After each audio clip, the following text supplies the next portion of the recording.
Welcome to the deep dive. Today, we're really digging into a football showdown that promises to be absolutely massive. We're talking the Club World Cup semifinal between PSG and Real Madrid. Two giants. And look, this isn't just 90 minutes, is it? It's strategy, it's history, it's, well, raw emotion all converging. Exactly. This isn't your average big game.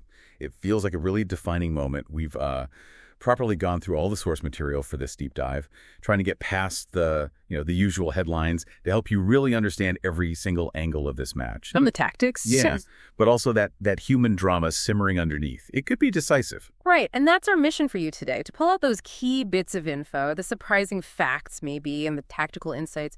Basically everything you need to feel totally clued in and ready for, well, every moment of this huge game. So let's jump right in. Okay, let's start with how they got here. The road to this semifinal. Because these two teams have had, frankly, pretty different journeys, haven't they? Both incredible, though. Well, absolutely. PSG, well, they've been on an absolute tear in 2025. You mentioned the Treble League 1, Coupe de France, and the Champions League, plus a National Cup and Super Cup, just dominant. Then in this tournament, they topped Group B, which was interesting because they actually lost 1-0 to Botafogo, surprisingly.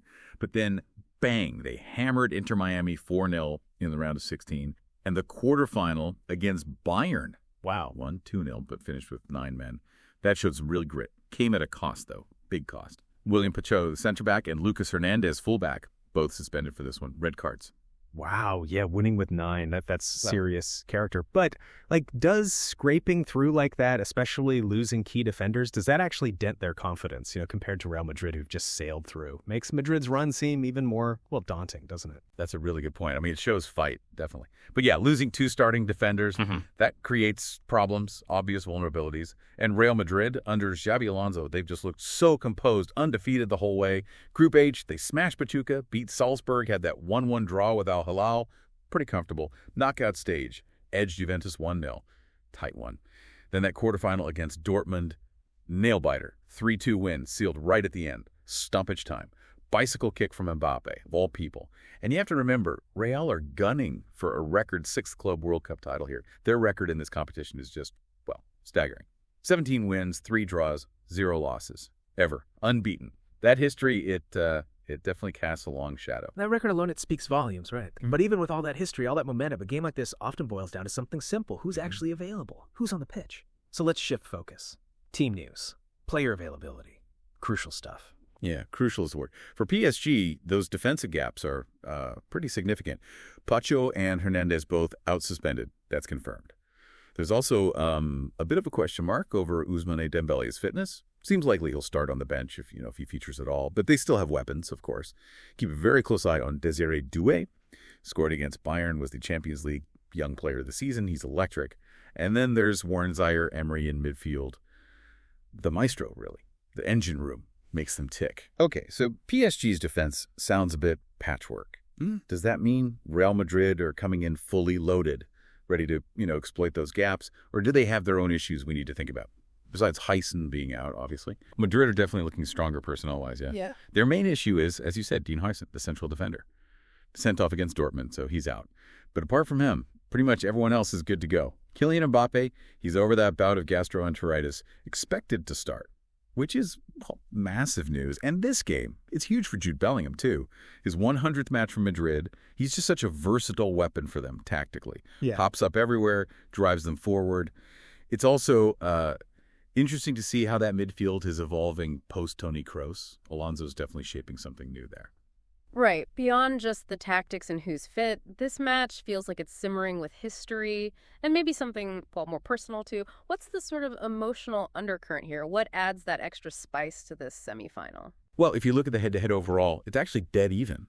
2 wins for PSG, 2 for Real Madrid, 1 draw, balanced. Their last really big meeting was that Champions League game, March 2022. Real came back, won 3-1. Benzema was incredible that night. But the big story now, the thing you're hinting at, it's undoubtedly Kylian Mbappe facing his old club and all that noise around the ongoing wage disputes. It's dominated the headlines. That personal angle, it just injects this massive emotional edge, doesn't it? An incredible layer of intensity onto a game that's already huge. It's like a subplot playing out live. Yeah, you can almost feel that tension building. Okay, let's get into the nuts and bolts, the chess match. tactical breakdown. How are we expecting these teams to line up, and what are the key individual battles that are going to, really decide things? PSG will likely go with their usual 4-3-3. Donnarumma in goal, that's certain. Back four. Hakimi, Marquinhos, then Beraldo stepping in for the suspended Pacho, and Mendes at left back. Midfield three, probably Zaire Emery, Neves, and Ruiz. Very dynamic. And up front, Doué, Kvaratskhelia, and Dembele. Assuming he's fit enough, maybe from the start, maybe not. Their strengths, pretty clear. That aggressive high press, loads of energy from that young midfield, and a really flexible attack. They can hurt you in different ways, but the weaknesses are there too. Obvious defensive gaps without Pacho and Hernandez. And maybe, just maybe, a bit vulnerable to balls into the box aerial threats. Real might look at that. Okay, so PSG, lots of flair going forward, but questions at the back. How does Real Madrid set up to counter that, especially with their own defensive tweak needed, with Huijsen out? Real Madrid were anticipating either a WM shape or maybe a 4-1-2-1-2. Bit flexible under Alonso, Courtois in goal, defense, likely Alexander-Arnold, Rudiger, Asensio stepping in for Huijsen, and Fran Garcia. Midfield, Tchouaméni will anchor the pivot. Then Valverde and probably Bellingham, maybe Güler. But Bellingham's vertical runs, box-to-box play, that's key. Up top, Vinicius Jr. is a lock. Alongside him, probably Mbappe. Or maybe Joselu Garcia if they want a different profile. Real strengths. Well, it's Real Madrid, isn't it? That clinical edge in big games, mentality, a midfield that mixes creativity with real steel, and then two attackers who can win a match on their own. Final ball quality. Weaknesses still revolve around that defense, though. Asensio isn't Huijsen. It's a bit makeshift back there. They'll rely on adaptability. Right. Putting all that together, what are the specific flashpoints, the key battles within those formations that we should really be watching? Where's the game going to be won or lost? Well, the biggest one, you can't ignore it, is Mbappe versus PSG. Just the whole narrative. How does that play out psychologically, tactically? Beyond that huge one, the midfield engine room battle, Zaire Emery's youthful dynamism against Bellingham's, all-round maturity, especially on his 100th appearance. That's huge. Then the wings. Hakimi bombing forward for PSG down their right versus Alexander-Arnold's crossing ability for Madrid from their right. Who dominates the flanks? Also, how solid are those center-back pairings? Marquinhos is world-class for PSG, but how does he cope alongside Beraldo? Against that, how does the Rudiger-Asensio partnership bed in for Real? And don't forget the bench. Dembele for PSG, Garcia for Real. Impact subs could be massive in a tight game, especially in the heat. Okay, let's sort of pull back for a second. Look at the bigger picture, the overall clash of styles, and what do the stats, the probabilities tell us? Styles are pretty distinct, yeah. PSG, you expect that high press. They'll try to suffocate Madrid's build-up, force mistakes high up the pitch, turn defense into attack, bang, really quickly. Real Madrid, more likely to rely on their composure, structured build-up, keeping the ball, controlling the tempo, and then hitting hard on the counterattack, using the pace and skill of their wide forwards. Lethal. And crucially, you mentioned it before, the heat. It's forecast to be intense. Over 95 Fahrenheit, potentially. That makes fitness, stamina, squad depth, rotation, all absolutely vital. Managing energy levels will be huge. Wow, that heat really throws another spanner in the works, doesn't it? Okay, so the data, the odds, what are they saying? Who's favored? Well, interestingly, Opta's computer model actually gives PSG a slight edge. About 58.7% chance to progress. Which, might surprise some people given Real's pedigree. But then you have that unbeaten Club World Cup record for Madrid looming large. History's on their side. Looking at betting insights, BetMine suggests a high chance of goals. 64% probability for both teams to score BTTS, and 67% for over 2.5 goals total. So it points towards an open game. Bookmakers seem to agree, generally making PSG slight favorites, odds around plus 120 to plus 135 for them to win in 90 minutes. And the goals line is set on 2.5. Okay, let's try and make sense of all that. Given the injuries, the Mbappe factor, the tactics, the stats, what are the most likely ways this thing actually plays out, the scenarios? Yeah, you can kind of map out a few possibilities. Scenario 1, PSG win. Driven by that high tempo, that press. They disrupt Real early, maybe get a goal or two through Doué's skill or Kvaratskhelia directness. Scenario 2, Madrid win. Classic Madrid. Soak up pressure, then hit with a killer blow. Experience shines through. Maybe another moment of Mbappe magic like the quarterfinal. Or Vinicius Jr.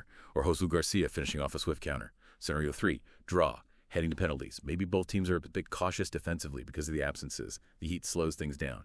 Could come down to a set-piece goal, maybe an error, leads to extra time. Score predictions. Well, both teams to score looks almost nailed on, I'd say. 2 or 3 goals total feels very likely. So maybe a PSG 2-1 win, or perhaps 1-1 after 90 minutes, heading into extra time. Player bets, you could look at Bellingham shots on target. He always gets involved. Joselu Garcia, anytime scorer if he starter comes on. Or maybe over 4 corners each team. suggesting attacking intent. Got it. Okay, for everyone wanting to watch this unfold, what are the key details? Kickoff time, where to watch? Right, the essentials. It's Wednesday, July 9th. Kickoff is 3 p.m. Eastern Time. It is 8 p.m. British Summer Time. The venue is MetLife Stadium, East Rutherford, New Jersey. As for watching, DAZN has it globally. In Spain, it's on Telecinco. And obviously check your local listings for other regional broadcasters too. Perfect. So to wrap all this up then, this whole deep dive, what's the bottom line, the ultimate takeaway for this massive clash? I think ultimately it boils down to this. You've got PSG, full of momentum from that treble, playing this fearless, high-pressing game with a really creative attack. Against them, you have Real Madrid, battle-hardened, tactically smart, always lethal in the big moments, clutch performers. So I think we should expect a really tight tactical battle. Goals at both ends seem very likely, and probably a narrow victory, tilted either by one moment of genius, the knockout blow, or perhaps a burst of that youthful brilliance from PSG. Nicely put. And maybe one final thought for you, the listener, to mull over as you watch. Think about how that extreme heat we talked about, playing in New Jersey in July, how that combines with the huge personal stakes, especially for Mbappe and all that historical pressure. How might those factors push these teams, maybe to tactical extremes we didn't expect? Or could it trigger something totally unpredictable, a moment of individual magic, or maybe even a collective wobble? Definitely keep an eye on how those unique pressures shape the drama out there on the pitch. It should be fascinating.